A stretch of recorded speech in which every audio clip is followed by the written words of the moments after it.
welcome everyone here. What a great day this is to celebrate a truly monumental achievement by the legislature, working in tandem with so many Virginians who care deeply about this Commonwealth and have come together in a historic way to invest in our future. I'm going to say a few words about the signing of this bond bill and all the work that's gone into it, what it contains, and then I'm going to bring up a few other speakers who will offer their own thoughts. But again, I just want to welcome everyone here, and I'm so happy that so many members of the legislature who worked so hard on this can be here to share it. And also, very importantly, members of the administration, finance staff, and the staff of both houses, because this truly was an effort that required an awful lot of staff work to come up with some innovative ideas to make this package really work. And I want to applaud the staff members especially who are here. This landmark piece of legislation will provide for $2.6 billion over time in capital for Virginia's colleges and universities, parks and recreation facilities, museums, public safety facilities, and our mental health system. The 6-year capital improvement plan outlined in this bill marks a very significant effort by both the legislative and executive branches, public and private sectors, Republicans, Democrats, everyone, to invest in Virginia's future. I'm very proud of the work that we've all done together on this. It took a lot to get us to this day, and I'm very encouraged by the fact that everyone saw a goal, recognized it as a worthy one, and coordinated their efforts to get us here. The folks who are standing with us and who are here in the audience on this beautiful day on the portico of the Capitol represent many of the groups that played that role in getting us here. I mentioned the legislators, and we'll hear from a number of them, but we're also joined by college presidents, business leaders, students, and then the staff of both the executive and legislative branches. I want to again commend you all for your great work. First, let me say a word about the kind of process, the way this bill advances wise capital investments in Virginia before I talk about the projects that are being done. As I look at it, this bill, the Senate and House bills contain 3 significant changes to the Commonwealth's capital process that will benefit not only the projects that are part of this bill, but our ongoing capital planning. First, the bill strengthens the capital planning process by establishing a 6-year improvement plan advisory committee and requiring the submission of a 6-year capital improvement plan for review and approval by the General Assembly. Until now, there has been no formal process for review and approval of a 6-year capital plan outside the transportation area. So this is a significant change, and it will help us be better prepared for our future needs. Second, the bill creates 2 pooled accounts for the administration of capital appropriations: the Public Education Institution Capital Account and the State Agency Capital Account. By authorizing projects, lumping projects together and putting them in pooled accounts under kind of an umbrella dollar figure, we can do a couple of things. First, we can reduce the ability of contractors to look at an allocation, EDMS Medical School, $59 million, and just bid $59 million for it. If we lump projects together in an amount, we encourage better competition in bidding and procurement practices. And secondly, setting up these umbrella accounts also enables us to make minor adjustments to take account of changes in construction or changes in cost during the time without having to go back and make changes to the formal aspects of the budget process. Finally, the bill does a good thing in creating a central capital planning fund, kind of an early capital planning fund where the executive and general assembly, executive and legislature can identify projects and devote planning monies to them before they move into the full-blown project list. You can make sure that they're needed and that the cost estimating that we're doing for them is appropriate. I think all of these items, again, are beneficial for this particular bill, but they will also lend additional level of financial integrity to the capital planning process of Virginia as we go forward.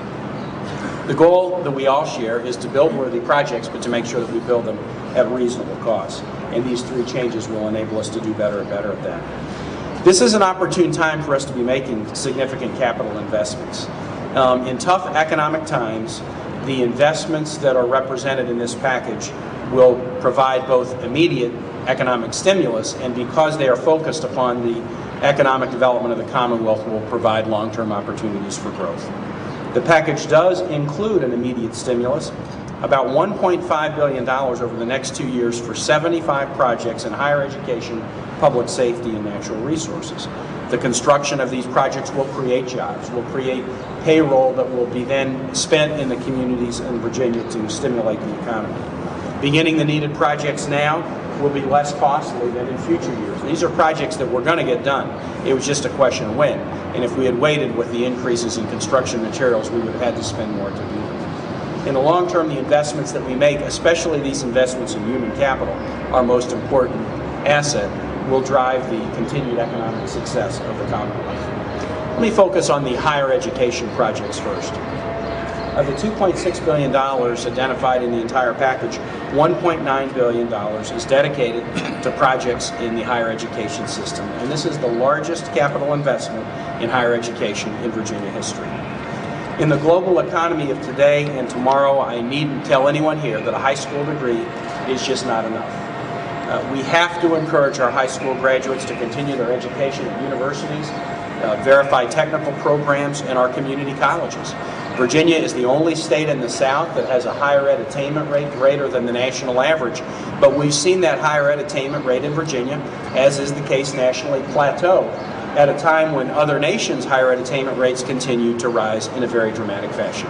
We cannot maintain our leadership position in this nation or in the world with a higher ed attainment rate that is flat. We have to be innovative in both the curricular practices and operations of our universities, but also in investing in their capital infrastructure. With the bond package, we're giving our institutions what they need to serve students who will be the workforce that will continue to drive Virginia's economic engine. The projects focus largely on areas of critical need that were addressed and identified by the college presidents and the chancellor of the community college system in tandem with his individual institutional presidents. Many of the projects are in the fields of science, research, and technology, an area where Virginia has a significant expertise, but where we know every effort that we make to be stronger will give us a competitive edge. This effort to focus on research and technology and science will give us a leg up in this fast-paced world where it's difficult to anticipate what the next cutting-edge technology will be. We'll make significant investments in our community college system through this bond package. If you write a story of the 20th century in Virginia, probably one of the seminal achievements will be the creation of the community college system. What a wonderful thing, educating now more than 250,000 people, just 40 years after it was really dreamed up and put in place under the administrations first of Governor Harrison and then Governor Godwin. The fact that we've grown from no system to now over 250,000 students is truly remarkable. Other states and other nations are learning from us and trying to copy from us.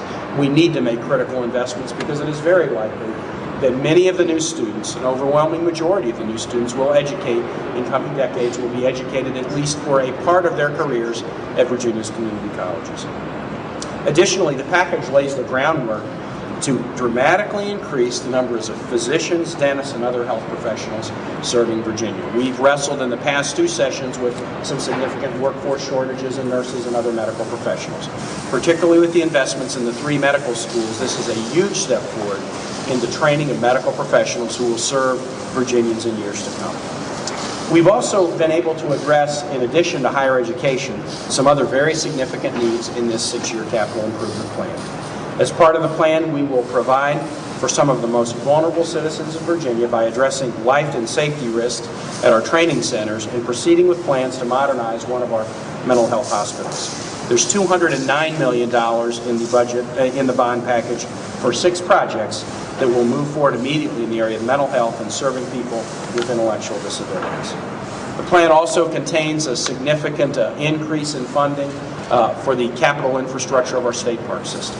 Improvements at an existing park, Andy Guest State Park, with visitor center and cabins, and 2 new state parks, the Powhatan State Park in Central Virginia and the High Bridge State Park, which is a linear park to be constructed on a former Norfolk Southern rail line between Pamplin and Burkeville through Farmville and the Rice communities. The bill contains nearly $18 million for these parks projects. The bill provides funding for several important public safety projects, including the construction of a new medium security prison in Charlotte County. And finally, the bill includes funding for other key projects like the construction of a consolidated school for the deaf, blind, and multi-disabled at Stanton, improvement to the Wallops Island flight facilities, which is increasingly a wonderful economic development asset for Virginia, improvements at the seat of government right here in the Capitol Square complex, and other key initiatives. I want to stress that this is a major project and a major investment, and yet even after this investment, Virginia will continue to maintain significant debt capacity. We have very prudential debt limitations and strictures that we put in place to manage that the debt capacity is not too significant a portion of our general fund revenues. We use those models carefully to decide how much debt we could issue in this instance, recognizing that a AAA bond rating is something that you ought to take out and use every once in a while, and that this was a good time for capital construction. We felt it was prudent to do this, but we have maintained additional capacity because I have no doubt that future governors and future legislatures will decide that there are other key investments that have to be made in these or other areas. We've made a wise investment with this piece of legislation. We'll be able to maintain our competitiveness, and we are a competitive state. Best state in America for business, one of the highest median incomes and lowest unemployment rates, best governed state in America according to Governing Magazine. But what we all know is being at the top is only a momentary feeling of congratulations, because the competition in this nation, in this world, keeps getting tougher and tougher and tougher. By making these investments this year, what we've really said is we're not complacent. We're not complacent by landing at the top of this list or that list and think that we can maintain that position without effort. No, we're willing to roll up our sleeves and exert more effort and do challenging things so that we can stay in a position of leadership to which Virginians are entitled. With that, I want to thank everyone for being part of this, and we're going to hear now from a number of speakers. I want to first introduce President Debbie DeCroce. Debbie is the president of the Tidewater Community College, and she is also this year's president of the Council of College Presidents. I had the great fortune to be with her as she did a groundbreaking on a Portsmouth campus for TCC, which is one of the last items to be expended from the 2002 bond package, where I was pleased to be co-chairman of that initiative. Debbie, thank you for your great leadership, and we're glad to have you with us today.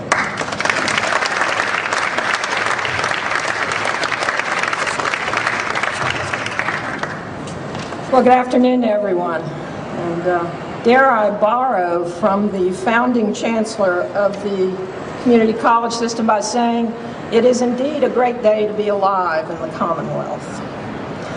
Well, this year, Virginia's colleges and universities served an additional 52,000 students. We conferred an additional 8,700 degrees and conducted an additional $500 million worth of research over the beginning of this decade. If you put it all together, right now we sit as the 11th largest system of higher education in the nation, serving some 360,000 plus students. Over the next 3 biennia, we're projected to grow some 57,000 students. So what's the bottom line for us? The bottom line for us is that this marvelous investment that's being made in capital improvement for higher education provides us with a physical infrastructure to ensure that we can respond to the increasing demand for access, and in so doing, that we can continue to contribute to the economic vitality and the quality of life of this great, great Commonwealth of ours. So to you, Governor Kaine, to you, Senator Colgan, to you, Delegate Putney, and to all of your colleagues, we say thank you, mille grazie. We give you an A+.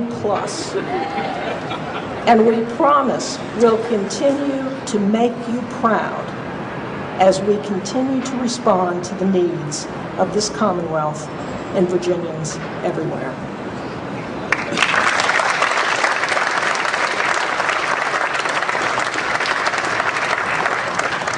Haywood Fralin is the president of the Virginia Business Higher Ed Council, that organization where business leaders around the Commonwealth continually make the case for the value of higher education to the competitiveness of our beloved Virginia.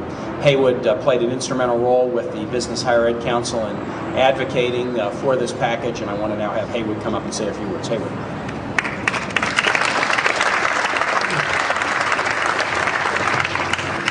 I'd like to repeat both what the Governor and Debbie said. What a great day for higher education in Virginia. I think all of us know that our colleges and universities are a vital component of economic development in Virginia. They provide the research that enhance the health and the quality of life of all Virginians. They serve as a catalyst to attract new businesses and companies to our Commonwealth. They provide the trained workforce that is so critical to the operations of new and existing businesses in Virginia. In a knowledge-based economy, it's clear we have no choice. We absolutely have to graduate more Virginians with college degrees, and we must provide more research to benefit our citizens. This higher education component of the bond package, as the governor said, the largest in the history of the Commonwealth, will do just that. It will provide the resources needed to educate a higher percentage of Virginians, and while at the same time it will provide the space and the equipment that's so needed to attract the nation's top researchers.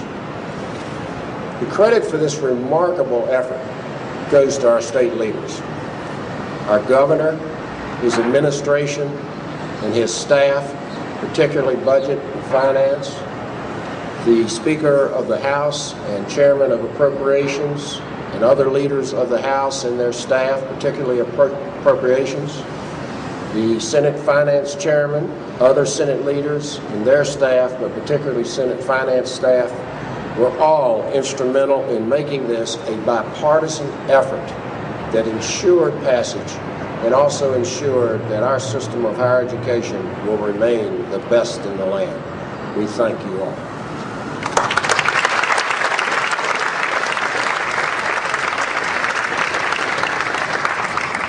Well, now it gives me great pleasure to introduce the two sponsors of these bills, who are great friends and great Virginians and who shepherded them through to completion.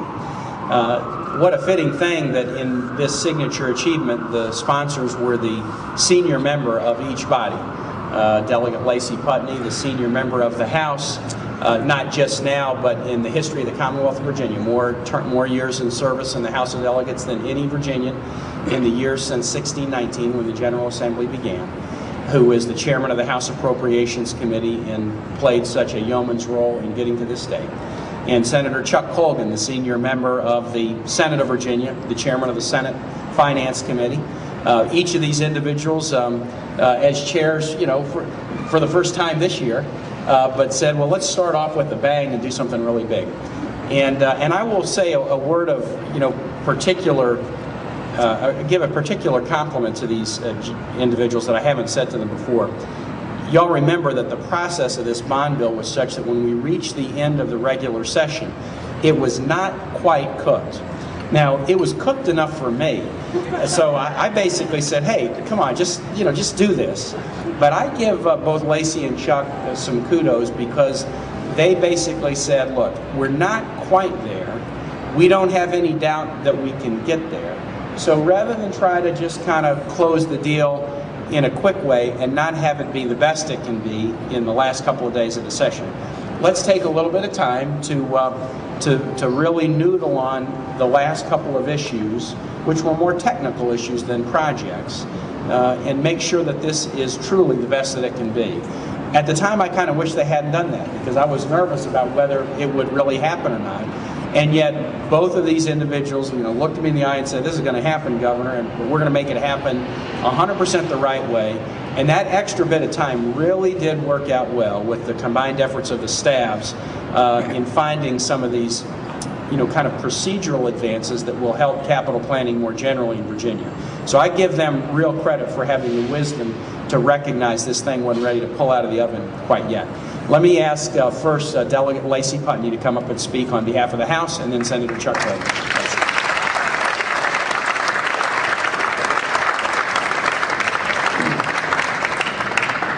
Good afternoon. Thank you very much, Governor. Thank you for inviting me to this bill signing ceremony today.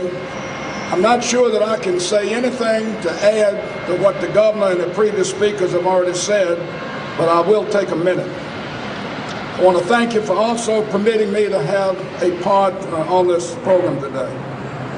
This is indeed a significant day in the Commonwealth of Virginia. It is noteworthy that this particular legislation have a bill signing ceremony of this type. This is probably the most significant piece of legislation that I've been associated with in 47 years. I've had the privilege of sponsoring a lot of important bills through the years, including in 1994, a complete revision of the retirement system and the structure, the governance of the VRS. But I'm not sure that I've had the experience quite like what I have seen with this legislation. This legislation is a product of complete, total cooperation, working together with the executive branches and the legislative branch. The governor's staff have been absolutely outstanding. They have given time, attention, and wisdom to all of our efforts. We've had the support of the Business Council, Higher Education Business Council, Haywood Fralin and his group. We've also had a lot of support as the bills went forward from our great institutions of higher education. And in my opinion, and this was first indicated to me by Gordon Davies, who was our SHEV director for years, Gordon was convinced, and so am I, that the totality of the higher education system in the Commonwealth is second to none in the United States. I believe that this legislation is going to keep us on that road. The colleges and universities also were extremely supportive, many of the college presidents and others. But as the governor alluded to the staffs, I would be remiss if I didn't say something about the role, the contribution played by the staff of the Appropriations Committee, and I'm sure my colleague Chuck feels the same about his. Without the leadership, the knowledge, the work, the wisdom, the analyses that came from Robert Vaughn, Tony Maggio in particular from our committee, folks, these bills would not be here ready to be signed today by the governor. I will forever be indebted to these folks. Not only is this going to be a tremendous investment in higher education, and it's going to be quick, it's going to be an instant stimulus of gigantic proportions to the economy of Virginia. And in my opinion, the value of this legislation, the number one aspect just might be the creation, the bringing into being an orderly, business-like, long-term structure to the addressing of our capital projects in the Commonwealth of Virginia for many, many years to come. I'm delighted that I was privileged to have a role in this, patroning one of the bills, my colleague Chuck Colgan patroned the other. We worked together beautifully to bring it to this point. I want to thank everyone who contributed to this monumental legislation, and thank you for letting me have a part on the program today.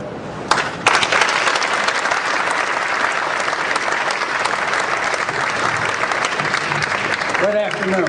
It has been said many times, this is truly a great day, and of course it truly is. I want to thank the Senate Finance Committee staff. Bill Eichelberger back there was the author of the great deal of the Senate amendments, the governor being the author of the bill. But he, and as well as the other staff members and House Appropriations staff, I've never worked on a bill that had the conference committee that we had. I thought it was an excellent conference committee, and just did a super job. And I certainly want to thank Secretary Wagner for her role, where she met with us many, many times, night or day. She was always there and always available. Haywood Fralin, anytime I had a problem with the governor, I'd say, hey, would you see him? And so he would come back and say, well, we got it worked out, okay. But I want to point something. I think this bill was such a success. Because when I first looked at Lacey's bill and the governor's bill, which I was carrying, I said, my God, how are we ever going to get these together? They were miles apart, in my opinion. But it slowly came together. And I think the reason it did is because we took the politics out of it. We came right down to it. We didn't care who got the credit for it. We knew we needed to build. The speaker knew it. Every time the speaker saw him in the hall, he'd say, how's the bond bill? He wouldn't talk about the budget. How's the bond bill coming? How you coming? How you coming? Hey, speaker, we haven't started on it yet. Come on, you got to get started. I said, well, talk to the guys over there. But this great Lacey Putney and his conferees just did a super job.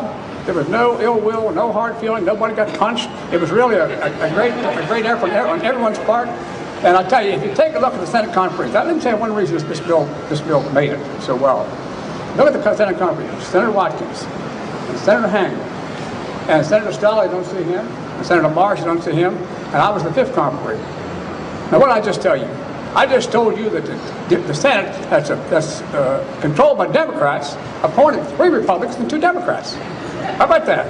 See? The 3 Democrats and the 2 Democrats and the 3 Republicans made great contributions. I think they're the 3 best people we could have put on it. And I knew if we were going to get that bill through, it had to be nonpartisan. So that's why I formed these 3 guys. They just did a super job with their intelligence and helped us get this bill through. And I think the bill was never in trouble. I know how Lacey felt about it, the enthusiasm he had for his bill, the way it started out, and the way we all felt about the governor's bill. And I think that this was truly a great day. And just think, ladies and gentlemen, I'll say to my colleagues who are here in the General Assembly, just think what can happen if we can do this with transportation. How about that?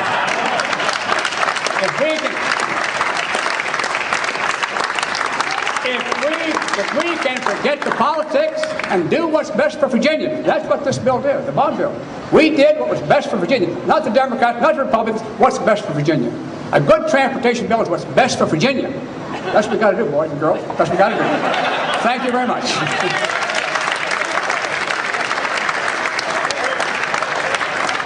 All right. Senator Colgan, I will pay you $5 later for that. Well, look, it is the case. In this session, whether it was mental health reform or reforming the foster care system or wrestling through a very difficult budget when revenues were short, or this bond bill, again and again, different points of view come to the table. We wrestle through, sometimes civilly, sometimes with some sharp elbows. We can get to an end point when we want to, and that's what this bill is a tribute to. Let me say one other set of thank yous. I want to sign the bill. Each of these gentlemen have recognized their own staffs in the appropriation staff and the Senate finance staff who did such a great job, and I want to do the same thing. And there's too many folks in the administration here to recognize all, but I do want to acknowledge the cabinet secretaries, Marilyn Tavenner, the pieces of the project dealing with the mental health facilities and others. Marilyn was a champion for it. Tom Morris. Tom worked with the presidents on the list of projects for higher ed, but especially the finance folks.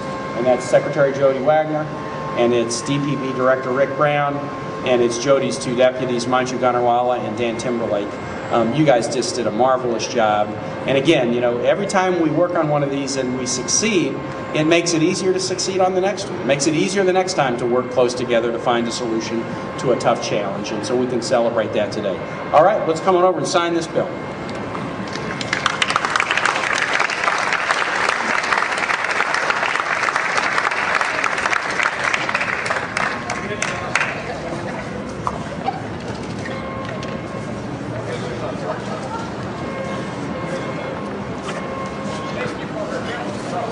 Okay, House Bill 5001 is 15 pages. I'm not going to read it. I've read it before. I'm not just signing it without reading it.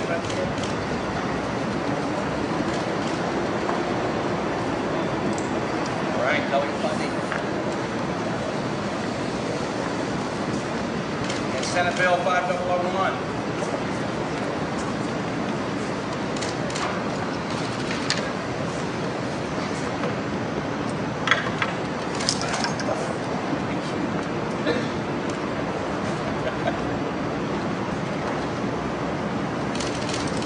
All right, how about a round of applause?